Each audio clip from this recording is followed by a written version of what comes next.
you for the leadership of this union. I think I've been into 109 races this time around, this cycle, and I am, as my grandfather Finney would say, union from belt buckle to shoe sole, but I don't know a more effective union than the culinary world. We owe you big. Look, the fact of the matter is, what the union movement built, and everybody should remember this, built the middle class. It's the reason why we have a middle class. And so as a good friend also, I was out here, Catherine was winning her Senate race last time I was out here by about 20 points. I came and she still won in spite of it. But Catherine, you've exceeded even my expectations as a special senator. Catherine's the real deal, and it's going to be a hell of a team when Catherine is up there, and you have it. Instead of being at opposite ends of the Capitol, you're going to have Rosen at one end and Cortez Masto at the other. They're going to be together in the same place. And sometimes, the real example of power is when addition turns into multiplication, and that's what they're all about. Folks, it's been a long time. I've been doing this a long time. But you have some genuine quality candidates. I campaigned all over this country for a long time. The fact of the matter is that you have, so you get a big price for it. But here's the deal. Without going to every one of them, because you've been standing in Delaware, if you have someone standing on asphalt for more than 15 minutes, you lose all their votes. You've been standing a lot longer than that, and I don't want to keep this going. I'm going to be brief and straight to the point. The fact of the matter is that all of your candidates have something common, and they've all gotten to speak, so I won't go through it all. From Attorney General, Secretary of State, Lieutenant Governor, Governor, down the line. They have character. They mean what they say what they mean, and they do what they say they're going to do. And that's the single most significant thing that's missing in Washington, D.C. now. I've been around a long time. Look, the fact of the matter is that there's a lot that can describe this slate, but each one of them, their lives have been shaped by service. They know what it's like to come from a family, figuring out how to pay the rent, figuring out how to pay the mortgage, figuring out is there enough money left. I ride home on Amtrak all the time from Washington, D.C. to Wilmington, Delaware, and I look out that window as I go through Bowie and those other places, and the houses that I grew up in, split-level homes, 3,000 square feet, 4 kids, a grandpa living with us, mom and dad busting their neck. And I wonder what the conversation is at the morning table. They understand it. How many of you had the conversation sitting there and say, who's going to tell her?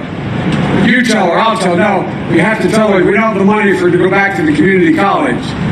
Look, honey, you got to ride another 10,000 miles on those ball tires. We don't have enough money. We don't have enough money for a new set of tires. Where the hell do these other guys live? What do they know? How do they begin to understand what it's like? Nobody should have to work 2 jobs to make a living in the United States of America. Nobody should have to do that. And folks, this election, this is not hyperbole, this election is literally bigger than politics. It's bigger than politics. And I really mean it. No matter how old or young you are, you've never participated in an election that is as consequential as this election nationally and locally. The fact of the matter is, folks, unlike any other country in the world, we're not organized based on tribe. We're not organized based on religion. We're organized based on ideas. America's an idea. That's who we are. That's what makes us different than every other country in the world. And it's based on certain basic ideals. The conservative columnist David Brooks writes about this. He says, there's an invisible moral fabric that holds up societies. It's made up of decency, honor, giving hate no safe harbor, treating everyone responsibly, making sure that you understand that a community is bigger than you. You owe something beyond just yourself. That's what's built this country. That's who we are. Whether you came here 4 days ago or you came here 150 years ago, that's who we are. You cannot define an American based on their race, their religion, their ethnicity. You cannot do it. The only country in the world is based on an idea, the American idea, basic fundamental decency, and it's being shredded right now. It's being shredded. You know, for the last 70 years, the reason why we've been able to lead the world is not the example of our power, although we're the most powerful nation in the world. It's the power of our example. That's why the rest of the world repares the United States. That's why we built the greatest. That's why we built the greatest alliances in literally history of the world. That's why we've been secure. That's why we've grown. But my God, think of what's going on now. We have, as George Will and other conservatives said, these values are being shredded. And they're being shredded by a president who's all about himself. It's all about Donald. It's not about anything else. And a Republican Congress. And by the way, if you look out there, I guess sometimes it gets criticized because I have good friends on the other side of the aisle. I was able to get things done because I never questioned their motive. I did John McCain in his deathbed asked me to do his eulogy. We fought like hell, but we had the same values. The same values. These guys, I'm amazed what's happened to my Republican friends. Because of gerrymandering and unlimited spending, they are in fact choosing party over their country. They really are. In ways they know better. They know better. And so folks, that's why we got to win. Because when these folks win, when we win back the House and the Senate, I promise you what you're going to see. And remember I said it, the press will sure remember and remind me. Yeah. Remember I said it, you're going to see somewhere between 15 and 20 Republicans in the House starting to vote their conscience when they know it can matter and they can win. You're going to see between 3 and 6 Republicans in the Senate begin to vote the right way. They don't want to be the only guy out there on that deciding vote. But if they know the consensus in the body is to do the right thing, they will join. And we have to bring this back together, guys. There's no way the government can function without consensus. Under our system, there's nothing that can be done without reaching a consensus. And when you don't reach consensus, what happens? All the power flows to the presidency. It all flows to the presidency. The House and Senate become irrelevant, which they basically have. And that's where you see this incredible abuse of power. You know, Barack and I agreed, the President Obama and I agreed that we were going to, he's a good friend, man.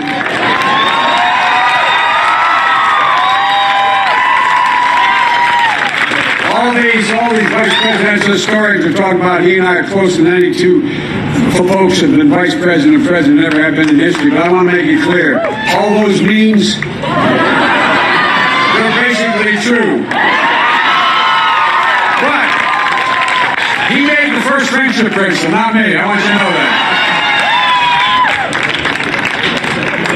He is a good friend, and I see him a lot. We still are with one another. My grandchildren and his two daughters, each other's best friends. They vacation together. They go to school together in the same small class. They've been together for 10 years. And so, folks, look, we decided what we were going to do is do what W did for us. Give us a chance to set up without immediately attacking us. Giving us a chance to get our system underway. We decided to do that for Trump. Because we knew he didn't expect to win. We knew he had no organization. So we just let it get started. But I couldn't remain silent after Charlottesville. I come out of the civil rights movement. And I wrote an article for the Atlantic magazine where I said, and I mean it with every fiber of my being, we're in the battle for the soul of America, folks. The idea of the United States of America.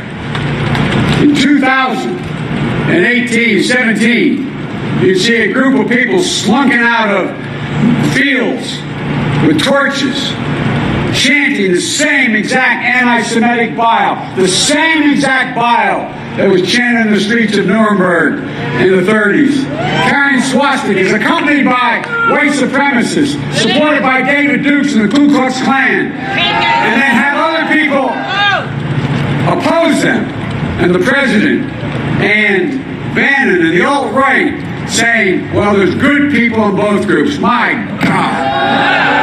No president's ever said anything like that since the Civil War. And ladies and gentlemen, the fact of the matter is, referring to refugees as animals, propping up immigrants as the source of all the problems. It's a chicanery that's used by every oligarch around the world. You have a problem, blame it on the other.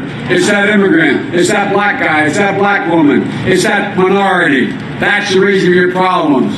That's what's happening. It's a conscious effort to divide the country. It's deliberate. And it worked in part, but we can't let it work again. As I said, the rest of the world, I travel the world a lot because of my role in foreign policy. They look at me and they wonder what the hell's going on in America, ripping infants from their mother's arms at the borders. What are we doing? What have we become? Ladies and gentlemen, the world is watching. Look what happened. The president stands up for the whole world to see, standing next to Vladimir Putin, who I know well. He is a thug. No. He's a dictator and he's a thug. And guys, he stands there and he takes Putin's word before he takes the word of our own intelligence committee. And then you see what happens. It's not just him, but the folks around him. He embraced Kim Jong-un of North Korea. He talks about, quote, exchanging love letters like that's funny. That ain't funny. The rest of the world's watching the United States of America. We have led the world. And they're wondering, where in the hell are we? What's become of us? And now, MBS in Saudi Arabia, who I know, my Lord, he's making excuses. By the way, you know that old expression, some people bring a gun to a knife fight? Well, you don't bring bone saws to fights. What is going on here? It's embarrassing, but it's also dangerous. You know, folks, it is a lot of malarkey. It's more than malarkey, man. It's more than malarkey. They're undermining our worldwide reputation for decency. And folks, it's not who we are. American people already know who Donald Trump is. But here's the question, and I raised it with the culinary union leadership today. You may not like what I'm about to say. It's not enough for us to show who they are. We've got to tell them who we are. What do we stand for? What do we stand for? What does the Democratic Party stand for today? Because the public's not all that certain, man.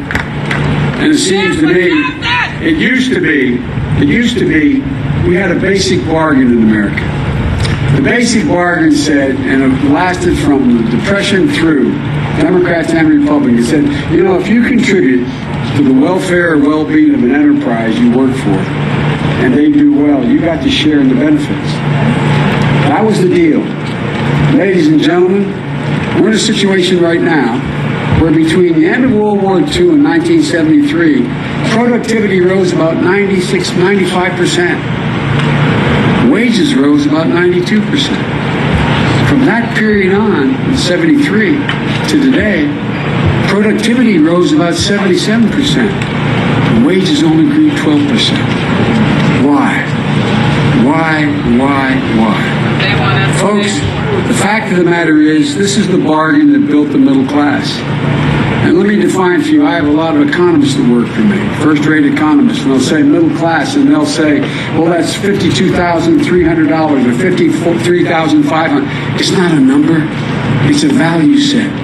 It's about being able to own your own home and not rent it. It's being about able to send your kid to a park and you know they're going to come home safe. It's about being able to send your kid to a high school. You know what they do well? They can go beyond high school if they want to. And you'll be able to figure out how to get them there. You'll find the money. It's about being able to take your geriatric mom home after your dad dies and hope your children never have to take care of you. It's about peace of mind. It's about being able to look at the ceiling like my dad couldn't when he goes to bed at night and think, I'm okay. If I get sick, the family's going to be okay. Instead of, if I get sick, we lose everything. We lose everything. Ladies and gentlemen, my dad used to have an expression when we had to move from Scranton, Pennsylvania. You listen to Barack, you'd think I climbed out of a coal mine with a lunch bucket in my hand. My dad was a graceful, well-read, white-collar worker, a salesperson. My dad didn't go to high school. I'm the first one. Didn't go to college. I'm the first in my family, like many of you. But my dad, every time someone he knew lose a job, because we had to move in with my grandpa in Scranton for a year, while my dad went down to Delaware and found work and get set up enough to bring us down. And my dad used to say whenever we lose a job that we knew, he'd say, Joe, remember, I mean this sincerely, a job's about a lot more than a paycheck. A job's about respect. It's about decency. It's about your place in the community. It's about your sense of yourself. And then he'd say, and he'd always emphasize it, he'd say it's about being able to look your child in the eye and say, honey, it's going to be okay, and mean it. So many people can't look their children in the eye and say, honey, it's going to be okay. For the first time in over 70 years, the American middle class thinks their children aren't going to do as well as they do, the majority. What's going on here? America's always been about possibilities. And folks, it's our job to restore the bargain at its base. That's what this is about. You know, the fact of the matter is, there's ways to do it, and some have already been spoken, so I'm not going to take a lot of time. First and most important thing is allowing people to be able to negotiate for their own self-worth and their value, whether it's unions or individuals. Unions have been eviscerated. They've been eviscerated around the country at every level. The National Chamber of Commerce declared war on labor's house 25 years ago, and they've been extremely successful. But you know, what even you union members don't know, do you realize that 40% of all the people who will go to work in the next 10 years have to sign a non-compete agreement, and a significant number of them are hourly workers? What can that possibly be about other than depressing wages? I bet most of you didn't know that. It's one thing to say if you work for Oracle, you can't go to work for whatever, another major tech company. But it's another thing if you work for Jimmy John saying you can't go to work for McDonald's. So folks, look, the second thing is that we've set up the system that Barack and I tried to break down, but you realize that every year, the reclassification of hourly workers as management costs hourly workers $1.5 billion a year out of their pockets. You're stacking spaghetti on the shelf of the supermarket.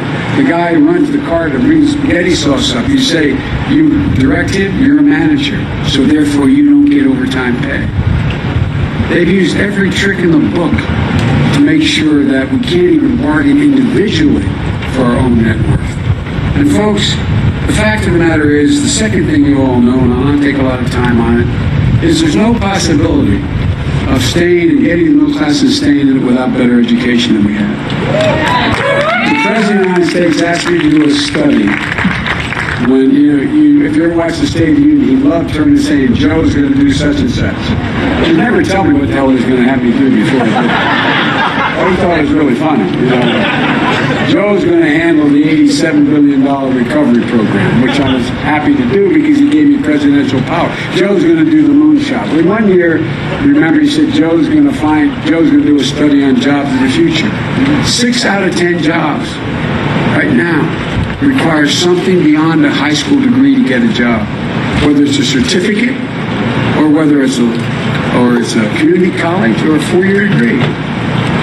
And what are we doing about it?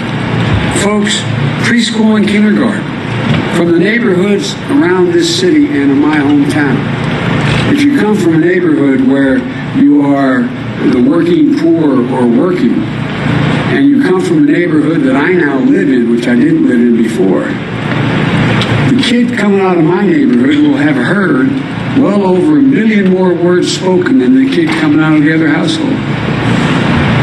How's that fair? Yet we know that a significant part of a child's brain is developed by the time they're 5 years old. Why aren't we investing in early education, quality early education, to equalize things? Folks, there's no debate about this anymore. But Republicans just don't get it. Healthcare, I'm not going to go into and talk about it, but the bottom line is this, guys. You know why these guys, and I said it at the time, stand on the steps of the Capitol with almost 200 Democratic members. And I think Jackie was there. I said, the reason why these guys are going after health care is the same reason they asked Willie Sutton once why he robbed banks. He said, that's where the money is. Right. In order for them to do their tax cut not only is overwhelmingly unfair, which I won't go into, but it creates a deficit of $1.9 trillion. There's an additional deficit. Additional. And every economist in the world knows that cannot be sustained, so they have to cut the deficit. Well, what are they doing?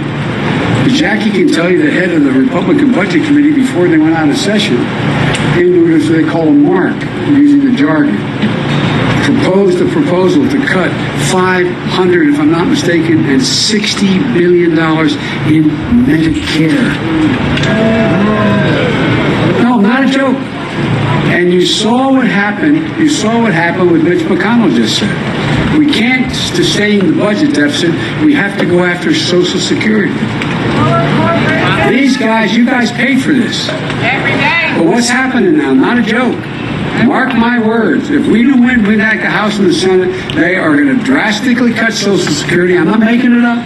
They've acknowledged it. I've known it for the last 10 years. Medicare and Medicaid. You realize 70% of the people in a nursing home or in aftercare are women. Most of those are middle-class women living a middle-class life, over 45% of them. They had to sell every single thing they have in order to be able to stay in that home. Guess what? The only thing that keeps them in those homes now, poor and wealthy, is one thing, Medicaid. And they're going after Medicaid. So, folks, these guys are not the good guys right now. This is not your father's Republican Party. And I'll end by saying, look, not in spite of all what I just told you, I am more optimistic than I've ever been about the future of America. Let me tell you why. Folks, if we take back the House and Senate, I'm so tired of Democrats walking around like, woe is me, things are so bad, what are we going to do? I had it up in here. We are better positioned than any nation in the world to own the 21st century, to own it. We have more great research universities in America than the entire rest of the world combined in every major change that's occurred in the last 25 years to come out of those research universities. We're in a situation in the United States of America where we not only have the strongest military in the world, we have the most agile venture capitalists in the world. Our workers are, in fact, 3 times as productive as workers in China. I hear about China. I spend as much time with Xi Jinping as anybody has, and both in China and here. He would trade places in a heartbeat. They don't have enough energy. They don't have enough water. They're talking about $1 trillion projects to turn around the rivers. Somewhere between 35 and 40% of all their arable land is polluted with cadmium. They can't produce enough food for their people. They have a historic split between the ocean and the west of the country. They're run by a kleptocracy that even he's trying to deal with. Have you seen anybody walking around Beijing when they show a picture without a mask on? They're dying 4 times at the rate the United States is. They're going to have more cancer patients in the next decade than all the rest of the world combined. God almighty, what are we talking about? Who are we? Raise your hand if anybody thinks the EU is our competition. Raise your hand and tell me if there's any place in the world that can be close. I'm not trying to be Robert, this is a fact. These are facts. So, folks, it's time to get up. Lift our heads up. Remember who the hell we are. This is America. Let's take back the Senate, and we will change.